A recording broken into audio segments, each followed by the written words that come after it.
propam. Jadi itulah laporan abang ya semua ya. Ada Jadi 7 ya. Udah busuk nih. Udah busuk nih, busuk. Karena ada yang 2022. Ya. Busuk sama tidur. Itu istri abang yang dia ini ya itu ya. Iya. Itu apanya yang luka itu bang? Yang luka ada di kepala, ada di tangan. Ya. Bermula dari ada 6 LP saya yang luntang lantung di Polresta Medan karena merasa LP ini tidak dijalankan, daripada terlapor dari tersangka merasa kebal hukum, sampai saya sudah memberikan kepada Kasat Reskrim video para terlapor mengatakan tidak ditangkap-tangkapnya kami, sudah ada semua. Jadi muncullah penganiayaan di tanggal 29 Februari 2024 karena saya terus memfollow up-nya, ditetapkanlah satu tersangka. Padahal kalau secara logika provokatornya yang membuat kejadian pengeroyokan ini yang namanya Buna, dia yang memprovokasi yang lima keluarganya ini untuk menganiaya istri saya, tidak ditetapkan tersangka. Yang kedua, yang sudah ditetapkan tersangka sudah 2 kali panggilan tidak dipenuhi. Terakhirnya saya bekerja sama dengan Opsnal, akhirnya dia diperiksa, dibawa ke Polres, tapi tidak ditahan. Ya, di sini saya merasa saya betul-betul sudah merasa aneh dengan kinerja Polrestabes Medan karena 7 LP saya mandek. Ya, salah satunya ada yang di 2022 ya, di jalan di tempat 30 Dumas di Polda dan Polres ya, 30 Dumas. Sudah ada juga di Mabes Polri. Di Mabes Polri sudah ada saya buat, tapi nggak tahu sampai kemana. Jadi kedepannya saya tinggal akan menyurati ke Presiden Republik Indonesia bahwa kinerja Polrestabes Medan begini adanya. Begitu banyak surat-surat negara di sini, surat-surat negara yang saya sebagai orang atau keluarga yang membutuhkan perlindungan hukum, tapi sudah sampai 2 tahun begini amburadul, tapi tidak ada kepastian hukum yang jelas. Kedepannya kita mencintai Polri, ya, kita mencintai Polri supaya oknum-oknum yang tidak bisa bekerja dengan baik, seperti yang sudah saya laporkan ke Propam, Kasat Reskrim Polresta Medan, Kompol Jamakita Purba, Kanit PPA Polresta Medan, begitu juga penyidik-penyidiknya, ya. Karena 7 LP yang mandek ini, saya meminta ke depannya untuk segera diproses. Saya sudah menyurati juga ke Kapolri, sudah ada jawaban dari Mabes Polri. Saya tidak mau ini semua hanya jalan di tempat.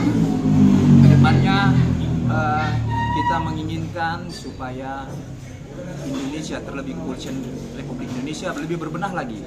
Karena dari mulai 4 tahun yang lalu pun saya sudah memasukkan ke rekor muri Polresta Medan atas ketidakprofesionalan LP yang lalu. Sudah 1 tahun 9 bulan itu, 4 tahun yang lalu. Tapi tetap juga tidak ada seolah pembenahan. Ya, LP yang tahun 2022 tanggal 25 Maret 2022 nih udah membusuk nih. Ya, ini pengerusakan rumah. Yang kedua, LP yang kedua 2023 tentang pengerusakan mobil, ya. LP yang ketiga tentang anak saya dianiaya. LP yang keempat tentang mobil saya dirusak kembali sama pagar rumah saya. LP yang kelima undang-undang ITE di dalam Facebook nih saya dan keluarga dimaki-maki ya, udah apa di sini tunjangkan saja masalah polisi belakangan katanya, ya kan.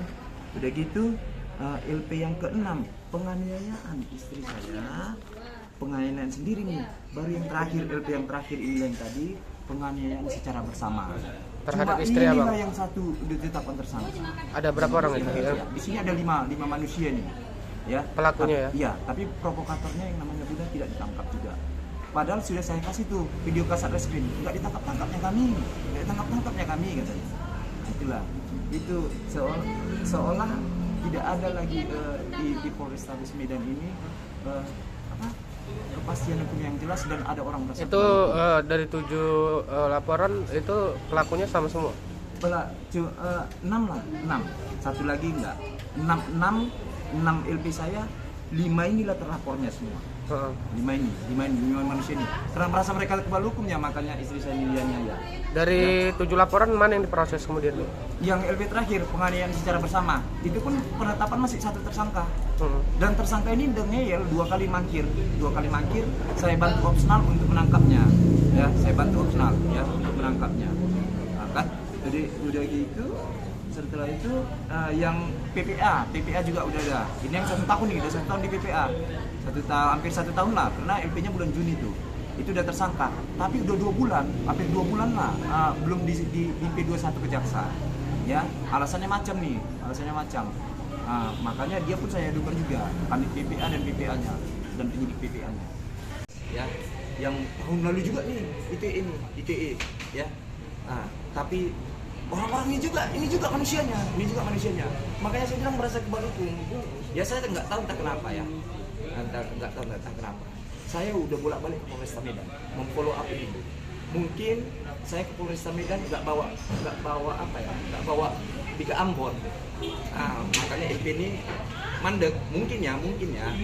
Makanya nggak tahu lah ya. Kita sekarang model-model begitu ya. Saya berharap nggak mestilah masyarakat harus begini begitu bawa Bika Ambon ke kantor pemerintah. Janganlah, melayanilah dengan setulus hati. Download Tribun X sekarang, menghadirkan lokal menjadi Indonesia.